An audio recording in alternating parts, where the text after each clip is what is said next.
the theme of today has been calling pre-foreclosures and probates, and becoming resourceful and knowledgeable and being able to guide these individuals that we're calling in these list categories, right? So in pre-foreclosures, getting very knowledgeable about that foreclosure process, understanding the court system and all that, and then same with probate, reading probate docs, understanding what that looks like.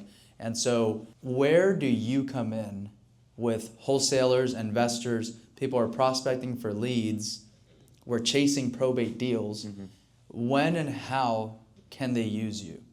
So first of all, G, thank you so much for having me up here, and shout out to Tyler for putting on this event with G, and all of you for being here. I mean, it shows that you're all really serious about doing a lot of these deals.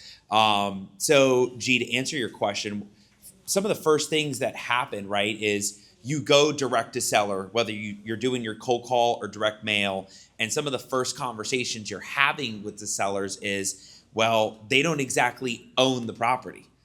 Right? What happens with a probate? With somebody that has a probate, their parent or their sibling or somebody owned the property and died. And so the first course of action is to ask them and say, well, how are you related to that person on the title? And you really want to find out their story and what's going on with them and their relationship, because they may be a cousin, they may be a nephew, and you need to really start thinking about, well, maybe there's other people higher up in that tree. But with the pre-foreclosures, what's happening? People are going through a dire situation because they're against the clock. You know, with a pre-foreclosure situation, the bank is doing their due diligence to try to notify any and all beneficiaries and or interested persons or creditors or people. And they want to notify them because after a certain period of time, if nobody comes back, the bank is going to set the house for an auction, and then they're going to set that thing for an auction, and if they don't get it sold in time, it gets lost to auction. So the probate process comes in almost immediately if you can get the right people on board, and or if we got into curative, but we'll get there if we do get there. But if you get all the people on board, you get all the heirs to get on the contract, be in agreement.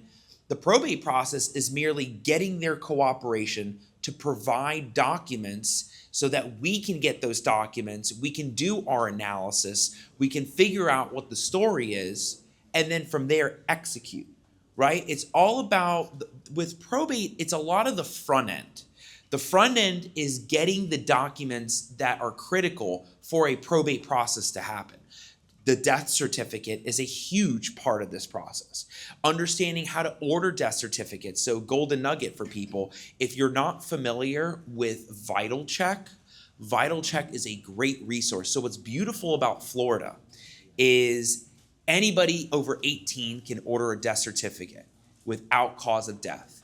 All you need is the date of death, the county of death, the city of death, and the name of the individual.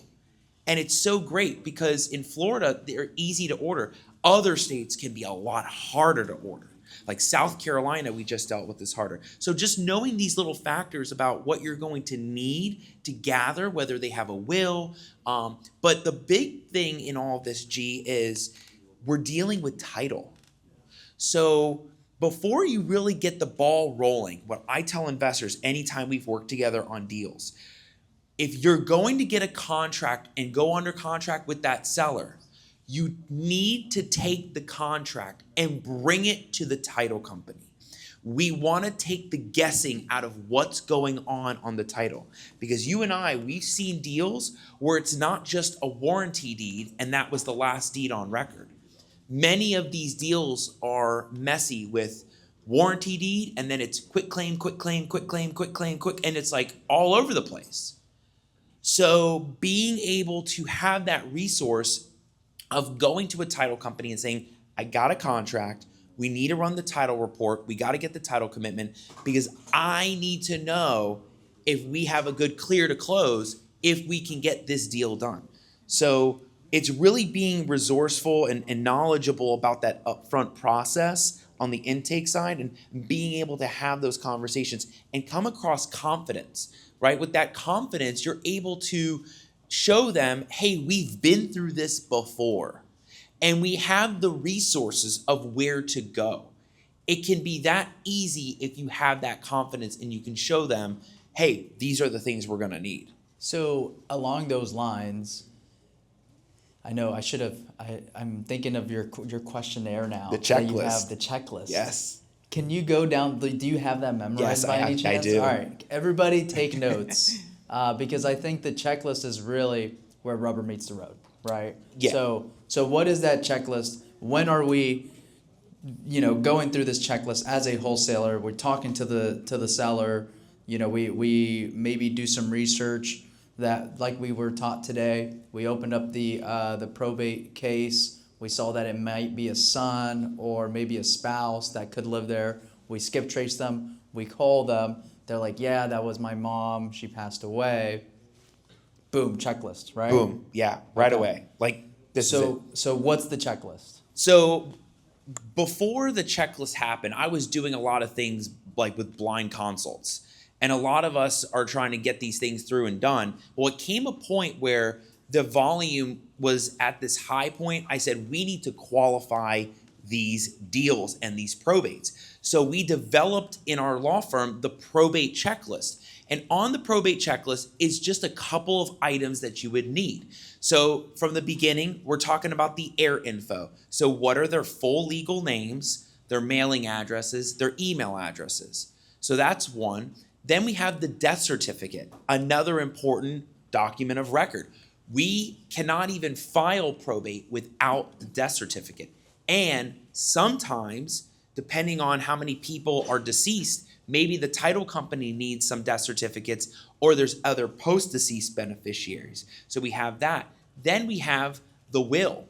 So if the person owned that property and they died and they had a will, where is it? Who has it? So we need to know where that will is. And sometimes, if you're really good at reading these documents, you may see that the will leaves it to a trust. So we've had plenty of those cases where people will say, well, I'm the beneficiary. I can sign for everything. I'm the executor. Whoa, whoa, whoa. So you need to be able to understand like how to read through these things. And, sellers can say, no, I really want to give it to the probate attorney. That's fine. It's great. But that's what we need. Send it. Here's his email. Send it to him, right? Another thing is the deed. Being very familiar with the property appraiser really helps. Understanding the last sales and being able to go through and find the last deed of record. And that's really critical because we want to see what's happening on that last transaction. Another one is your contract. So something that investors do is they get a deal non-curative, straight probate. And what do we have in Florida? Homestead law. Well, what does homestead law mean? The person lived and resided there. Well, if they lived and resided there, the concept of homestead in Florida is upon the person's death, the title moves to all the heirs. So what that means is if there's 5 kids ever, you need all 5 to sign the contract. So it's really important that we know what's going on with your situation, because if G's got a deal and we know there's 5 kids and the only signature on the contract is 1, I'm looking at it during the consult and I'm like, so G, you got the 5? And he's like, we're working on it now, right? So now we are, because now we know that there's 5. So that's another document, the title commitment. The title commitment from the title company is so important. We had a deal last year, G, where initially we thought it was going to be 1 probate. Very simple, done. And this is a great example. We had, all of a sudden, I said, you know what? I want to see this title commitment. And when we saw the title commitment, we found out that not only was it that 1 probate that they wanted another probate because there was another deed transfer that wasn't done right. So this wouldn't happen, but had we moved forward without that, we would have said, well, we only need 1 probate, but now underwriter wants another one. So these are the kinds of things that we want to see. And also, what are these probate deals? They're distressed deals. So you need to keep your eye on the dockets for auctions, whether foreclosure auctions or tax deed auctions. because once it goes to tax deed auction, it's out. And if it goes to foreclosure auction, good luck getting it back. So you really need to keep your eye on the dockets for these auctions. And so that's a lot of the checklists right there. Nice. Love it. As far as investors, wholesalers, we're looking at county data, we're pulling these probate deals. How many times are you cleaning up bad probates? Like, how does that play into the role? Sometimes probate has been done, but maybe it wasn't done properly or things like that. Do you run into that a lot? So many rabbit holes we can go on this, right? So layer one, simple, you find a tax delinquent, right? And the person's been paying the heir's been paying that taxes for 30 years. And all of a sudden you find out that it's still in the name of the person that died. We need to go through probate. Now we're trying to clean up that issue, right? Surface level. Then we have ones where we'll find out that the underlying probate was already done, the first one, and it left it to the 5 kids, but the lawyer never took care of the 2 that died after the person on title. So now we're having to clean up the issue of doing those 2 probates. See, the difference is in what we do that's different is we look at the whole transaction from start to closing. We're not looking at it as just the first part. I want to know, what do we need to do to close the deal? And so that's the idea of looking through it. So we're cleaning those up. And to add a third layer that we're starting to see a lot more of is, and people are going to find this, like Tyler probably showed how to go through the dockets, right? How to go through some of these dockets. Somebody in here is going to find a probate that's been sitting around from 2015, 2022. We had a case 2 years ago where the probate never finished and it was sitting in purgatory. It never completed, and it's been sitting for 3 years. It was just sitting around. And so we had to jump in and get creative and say, well, wait a second, this attorney had no idea what was going on, didn't do it right, and we jumped in and fixed it and went around the trust. Ended up being that the beneficiary was 18. And so what happens with an 18-year-old? They're going to take whatever money they can get at this point. So we got that one done, but we're seeing more that are just sitting also on the dockets with no resolution. And so how can we keep an eye out on that? And how can we know to pitch adding value to the sellers? Like, is it always solvable if it's a stalemate somewhere? Like, do you recommend let's jump and try to solve it, like figure it out, or is there something we should look out for? Maybe like if you see this, stay away from it. I don't know. I think when it gets to the point of understanding, I mean, how many of you have ever combed through these probate records and kind of understood some of the things that are going on in probate? Okay, well, give it about a couple weeks, everybody will be raising their hands because you're going to be going through these records, right? You're going to get familiar with the terminology of these things. And so some of the terminology is the probate started, but there's no court orders, right? When a probate gets started, it's through a petition. When it's fully completed, there's orders. And if you don't see that there's been orders or orders of homestead or orders of summary, it's not done yet. So being able to understand that the finality of most of these probates, and I say most because formals are a whole other ballgame, but most of these probates are orders. And we're seeing where people are leaving them on the table for 5+ years, 2 years, and they can be great opportunities. So to answer that question is, I think the first thing that you would want to do is let's take a look at it. Let's look at the docket, because if we start seeing objections, interrogatories, depositions, now we're talking litigation. And with litigation, it's like, what's really going on? And do we really want to get in this? Maybe there's something sticky. Maybe that's the barrier to entry, right? The higher barrier to entry. But don't be put off where you see like 60 things on the docket. The thing that you want to do is, if you think it could be a possible deal, if Chris sees something on the docket, he's like, I don't know, this could be a possible deal. He's going to go, hey, Al, he'll shoot me the email. We got this case. We found it open. We think we're in touch with the lady. We think we got a deal here. What do you think about what's going on? And that's the kind of the communication we have. And that's what G and I have always had developing this relationship, is the communication. G thinks he's got something on the table. We're taking a look at it. Andrew thinks he's got something on the table. We're taking a look at it. So that's the difference in being able to go after those deals. Yeah. So as far as specializing in probate, it's, I always say that there's never an easy deal, right? It's never like, oh, this needs probate. Cool. Here are all the 3 heirs, ready to go. So what are some of those things, some of the maybe extra strategies that you're now using to help us through that probate situation, through messy probates? Because maybe it's not always curative, but maybe it's we do part probate, part quit claim or quiet title, part this, part that. What are some of those things? Yeah, I mean, in terms of like the messy deals, we'll see one where, and we can go deeper on this, we'll see one where there ends up being 5 probates for one property, right? And how does that even happen?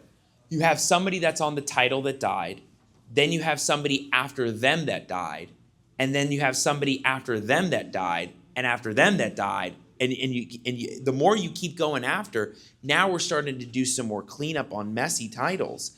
And sometimes it's pretty linear. Sometimes we're only dealing with like a couple people in that tree.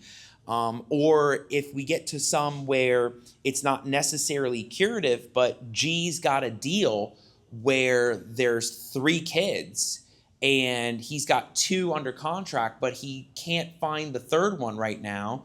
Well, maybe G doesn't want to take it to the curative level, but he still wants to get the probate done to start buying out interest and use the team to eventually look for the 3rd person. There's ways to do that. There's more creative ways to structure these than ever before, and it just takes that extra knowledge and willingness to do those. And we're seeing a lot more of those deals. And to add to this, one thing I was sitting back there, and I have to share this. I've worked with so many deals with Mark and Dominic. I mean, so many probates. And one of the most infamous ones we had was the 2 cousins, the Ivanovskis. That was a wild file.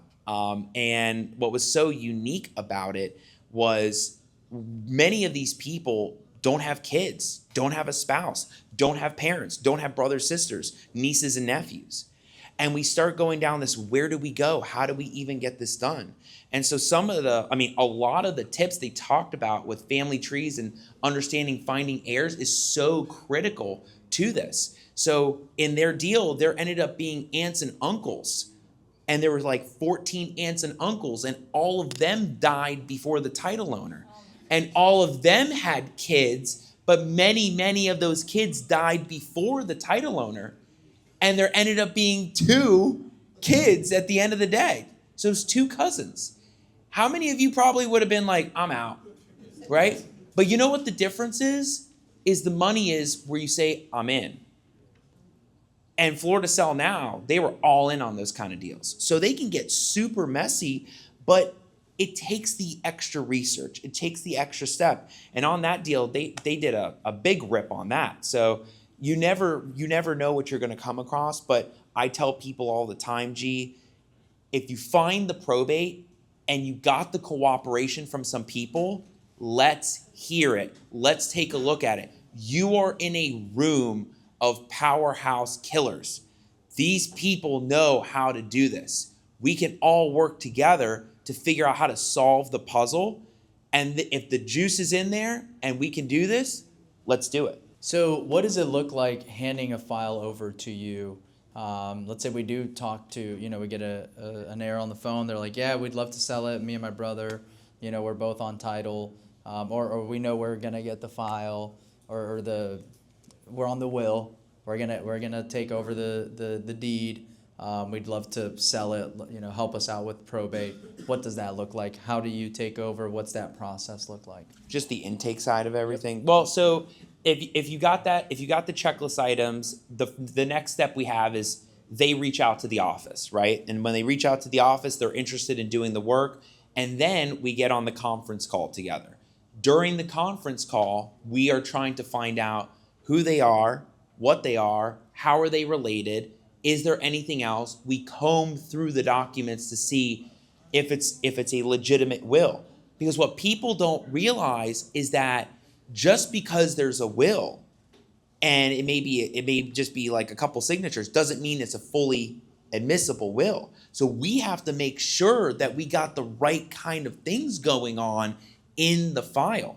And then once we recognize and say, hey, this is a legitimate will, look at this, it's going to the two brothers, right? They're ready to sign the contract. Okay, G, do you have the contract signed by two brothers? Because what's unique about what we do is we wait until the closing to get paid. So I'm not really interested in doing the probate until we know we got that contract signed. So it really works out that way because now we know the sellers are not going, oh, can we get the probate done first and then do the contract? I can't do that.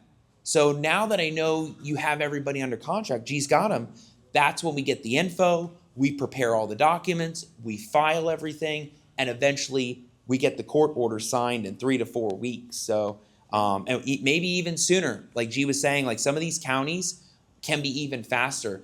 If you are pulling data in Marion County right now is one of the fastest probate systems that we are in.